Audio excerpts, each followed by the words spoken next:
हरे कृष्णा। तो आपका हार्दिक स्वागत है इस भगवत गीता के सेशन में। तो अभी तक हमने भगवत गीता के सेकंड चैप्टर के 26 वर्ष तक चर्चा कर ली हमने। आज हम 27th वर्ष चर्चा करेंगे और ये श्लोक बहुत ही इम्पोर्टेंट है हमारे जीवन में। इसमें बताया जाएगा कि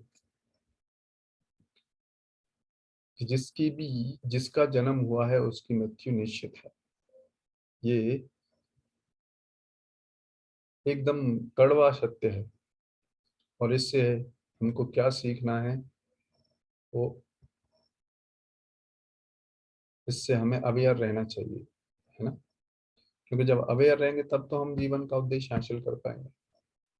लेकिन जनरली आप देखेंगे लोग अवेयर नहीं रहते इस सत्य से, भूल जाते हैं। इसी वजह से तो जिंदगी भर अपना समय नष्ट कर देते हैं व्यर्थ के कार्यों, है ना, जो कि काम नहीं आएगा आगे के समय में। तो आइए पहले भगवत गीता का इस श्लोक की चर्चा करते हैं। Shrimad Bhagavad Gita second chapter verse number 27। जातस्य हि ध्रुवो मृत्युर्ध्रुवं जन्म मृतस्य च तस्मादपरिहार्येऽर्थे नातं शोचितुमर्हसि। जिसने जन्म लिया है उसकी मृत्यु निश्चित है और मृत्यु के पश्चात पुनर्जन्म भी निश्चित है। अतः अपने अपरिहार्य कर्तव्य पालन में तुम्हें शोक नहीं करना चाहिए। तात्पर्य। तो तात्पर्य चर्चा करने से पहले ये इंपॉर्टेंट जो लाइन है ये से समझे, जिसने जन्म लिया है उसकी मृत्यु निश्चित है।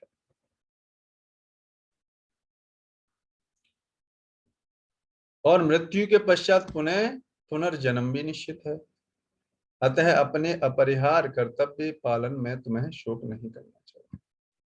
तो ये कौन बता रहे हैं? भगवान कृष्ण अर्जुन को बता रहे हैं, समझा रहे हैं कि आपको अपने कर्तव्यों का पालन करना है।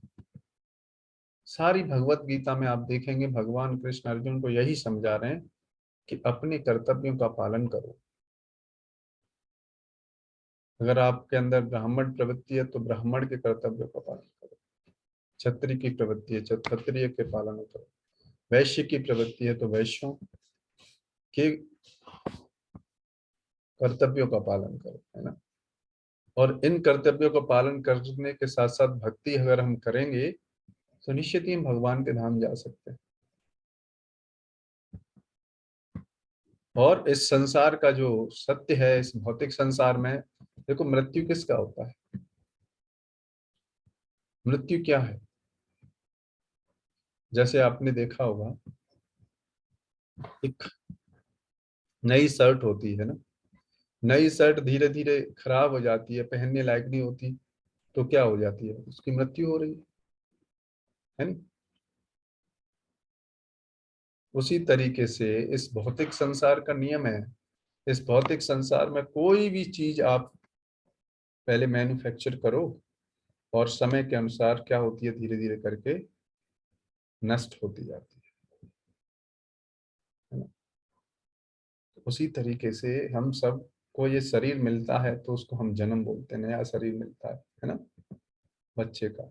और धीरे धीरे करके वो बड़ा होता है, फिर बूढ़ा होता है और फिर जर्जर हो जाता है और फिर मृत्यु होती है। जब ये शरीर रहने लायक नहीं रहता तो मृत्यु होती है ना। तो जिस भी व्यक्ति की, तो मृत्यु किसकी हो रही है? मृत्यु इस शरीर की हो रही है, बस देखा जाए तो, है ना, आत्मा की नहीं हो रही। और यहाँ पर क्या बता रहे हैं? मृत्यु के बाद हमारा निश्चित जीवन भी निश्चित है। तो कहने का मतलब है कि हम इस जन्म मृत्यु के चक्र में फंसे रहेंगे और इस जन्म और मृत्यु भी एक कष्ट है। आप देखो इसी साइकिल में पड़े रहेंगे कब तक? जब तक हमारे कर्मों का रिएक्शन खत्म नहीं हो जाता। और ये कर्मों का रिएक्शन इतनी आसानी से खत्म नहीं होता। और इस असली हमें सुख अगर चाहिए तो इस जन्म मृत्यु के चक्र से निकलना पड़ेगा। इसी के लिए हमें मनुष्य जीवन मिला। और श्रील प्रभुपाद परपट में बता रहे हैं कि मनुष्य को अपने कर्मों के अनुसार जन्म ग्रहण करना होता है। हम जैसा कर्म करेंगे इस जीवन में और पुराने जीवन में, उन कर्मों के अनुसार नेक्स्ट जीवन मिलेगा। और एक कर्म अवधि समाप्त होने पर उसे मरना होता है। 100 सालों में उसको जितने कर्म मिल जाते हैं बस उतना टाइम पीरियड खत्म हो जाता है, फिर जितने कर्म बचे उसको नेक्स्ट टाइम पीरियड में उसे जन्म लेता है, जिससे वह दूसरा जन्म ले सके। इस प्रकार मुक्ति प्राप्त किए बिना ही जन्म मृत्यु का यह चक्र चलता रहता है। तो मुक्ति क्या है? इस जन्म मृत्यु के चक्र से निकलना ही मृत्यु मुक्ति है। अब वो कैसे निकला जाए?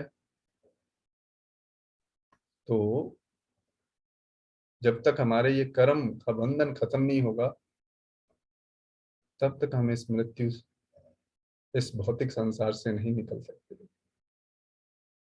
जन्म मरण के इस चक्र से व्रता हत्या वध तथा युद्ध का समर्थन नहीं होता, किंतु मानव समाज में शांति तथा व्यवस्था बनाए रखने के लिए हिंसा तथा युद्ध अपरिहार्य होते हैं। अब आप सोचेंगे, आजकल लोगों को बड़ा कंफ्यूजन रहता है क्या?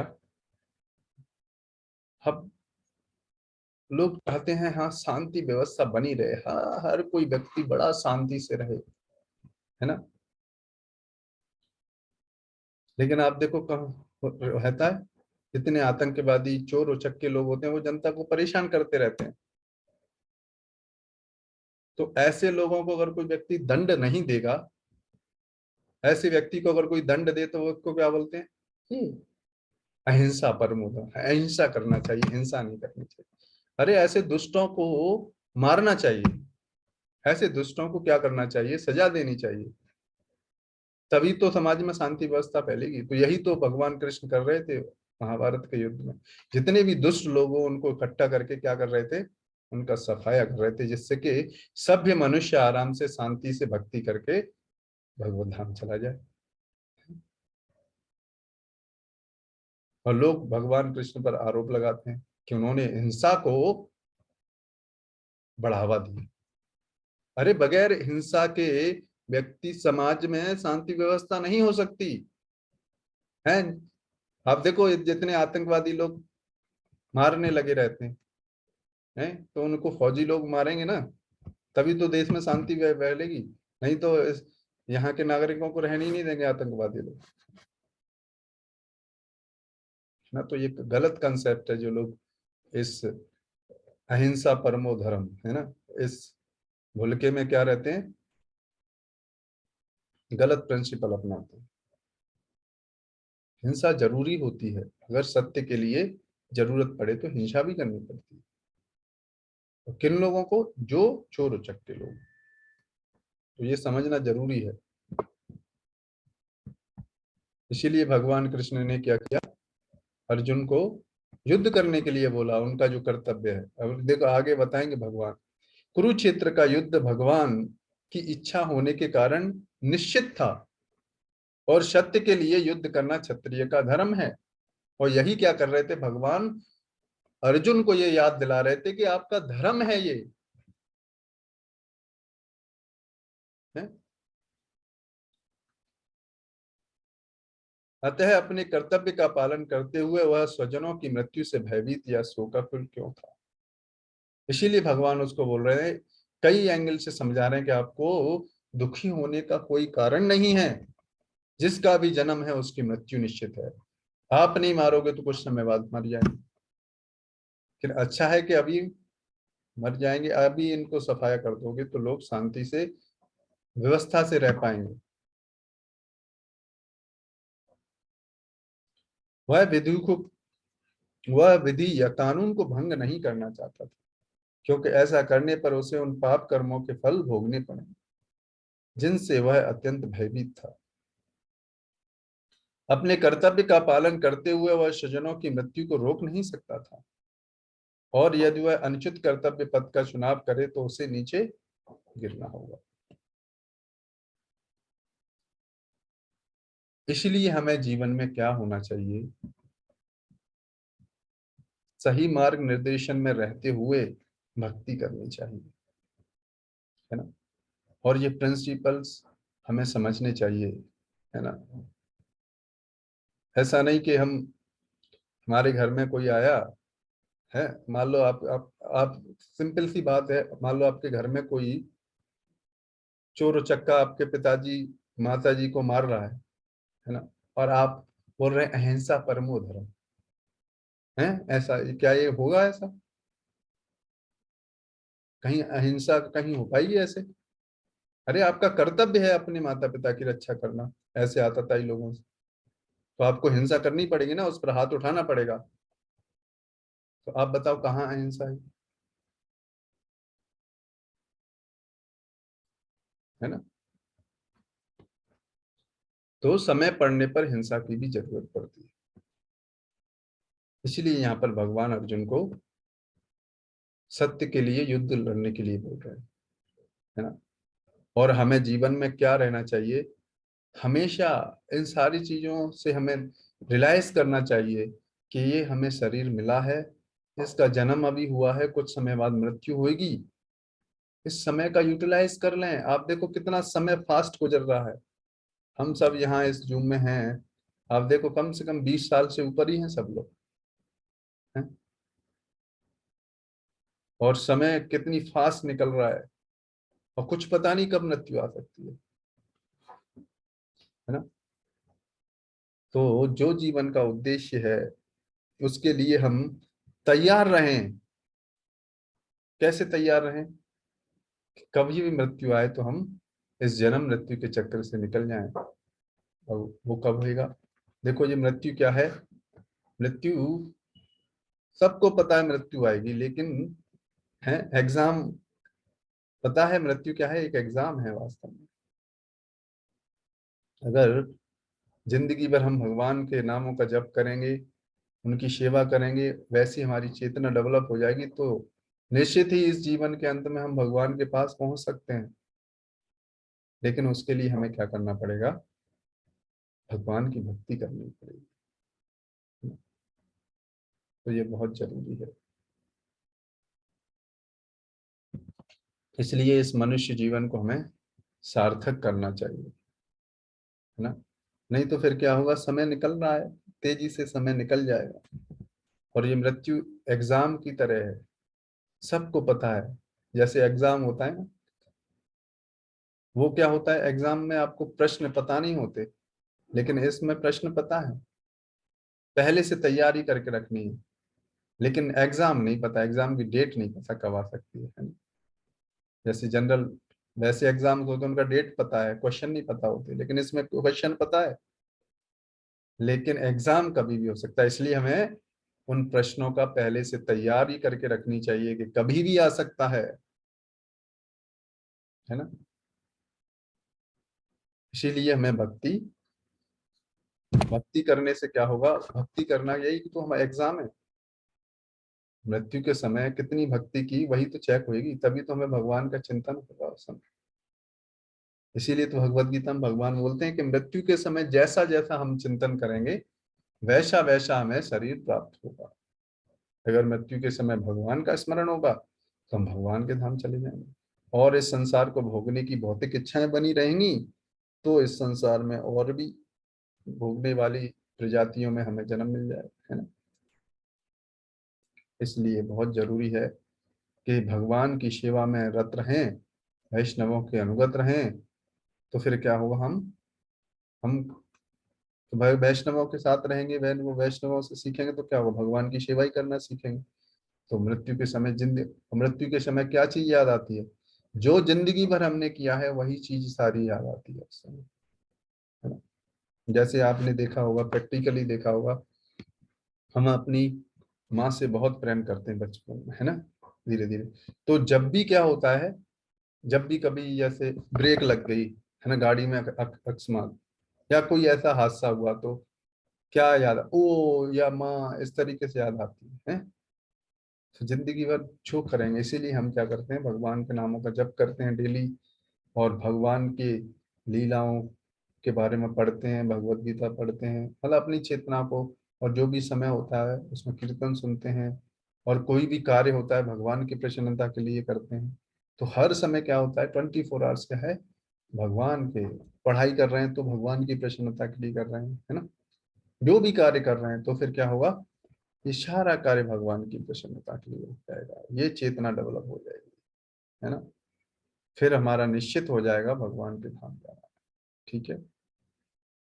बाकी ये जन्म मृत्यु तो लगी रहेगी, लेकिन इससे निकलना है हमको, नहीं? इसका अंत करना है हमको। ठीक है। तो आज के सेशन को हम यहीं पे विराम करते हैं। अगर आपका कोई प्रश्न हो तो एक प्रश्न ले सकते हैं, नहीं तो हम इसको यहीं पे विराम करते हैं। हरे कृष्णा प्रभु जी, दंडवत प्रणाम। हरे कृष्णा सौरभ प्रभु। प्रभु जी, मुझे जानना था कि जो रजोगुण है, तमोगुण है और सतोगुण है, प्रभु जी ये क्या है और इनके बढ़ने पर व्यक्ति के स्वभाव में क्या चेंजेस आते हैं? हाँ, देखो, रजोगुण, सतोगुण और तमोगुण ये व्यक्ति की चेतना है। ठीक है ना। जैसे आप देखते हैं, मतलब हमारी चेतना का स्टेटस, स्टेज है, या फिर गुण है, क्वालिटीज हैं, उस समय कैसे व्यक्ति बिहेव करता है। ठीक है ना। तो सतोगुण में व्यक्ति शांत रहता है ना, और सत्य के मार्ग पर चलता है। उसके अंदर बहुत ज्यादा इच्छाएं नहीं होती, भौतिक इच्छाएं, आध्यात्मिक इच्छाएं होती हैं। लेकिन सतोगुण में व्यक्ति अपने ज्ञान और उस पर से जो सुख मिलता है उसमें फंस जाता है ना। और रजोगुण में व्यक्ति के अंदर बहुत सारी, ऐसे ही रजोगुण में, ये तो मैंने कुछ स्वभाव बताए, खाने के, समय के, बहुत सारी चीजें रजोगुण और सत्वगुण में बांटी हैं, लेकिन जस्ट कुछ चीजें मैं आपको बता रहा हूँ। ठीक है। जैसे सत्वगुणी व्यक्ति खाने में क्या पसंद करता है, बहुत तीखा नहीं पसंद करता खाना, फ्रूट्स, सिंपल खाना, जो हेल्थ के लिए ठीक है, ऐसा। लेकिन रजोगुणी व्यक्ति कैसा होता है, उसके अंदर बहुत भौतिक इच्छाएं होती हैं, सारा जीवन उन भौतिक इच्छाओं को करने में ही लगा देता है, ये करना है, वो करना है, ये ऐसा स्वभाव होता है रजोगुणी व्यक्ति का। और रजोगुणी व्यक्ति क्या करता है, रजोगुणी व्यक्ति खाने में क्या पसंद करता है, बहुत तीखा खाना, बहुत खट्टा खाना, इस तरीके का। और तमोगुणी व्यक्ति क्या होता है, तमोगुणी व्यक्ति को क्या सही है क्या गलत है वो उससे नहीं पता रहता, और हमेशा सड़ी गली चीजें खाना, मांस मछली ये सब खाना, ये तमोगुणी व्यक्तियों का कार्य है। ठीक है। ठीक है सौरभ प्रभु। जी प्रभु जी। बाकी भगवत गीता में आगे आएगा ये सारी चीजें, है ना। 13वें अध्याय जी में ये सारी चीजें आएंगी, अगर आपको भगवत गीता है तो आप जाके वहां पर पढ़ सकते हो, तो है ना। ओके। जी प्रभु जी। ठीक है। ठीक है, फिर आज के इस सेशन को यहीं पे विराम करते हैं। आप सभी भक्तों का बहुत बहुत धन्यवाद। जगत गुरु शिल प्रभुपाद की जय। निताय गौर प्रेमानंदे। हरि हरि। हरे हरि बोल। हरे कृष्णा प्रभु जी। हरे कृष्णा।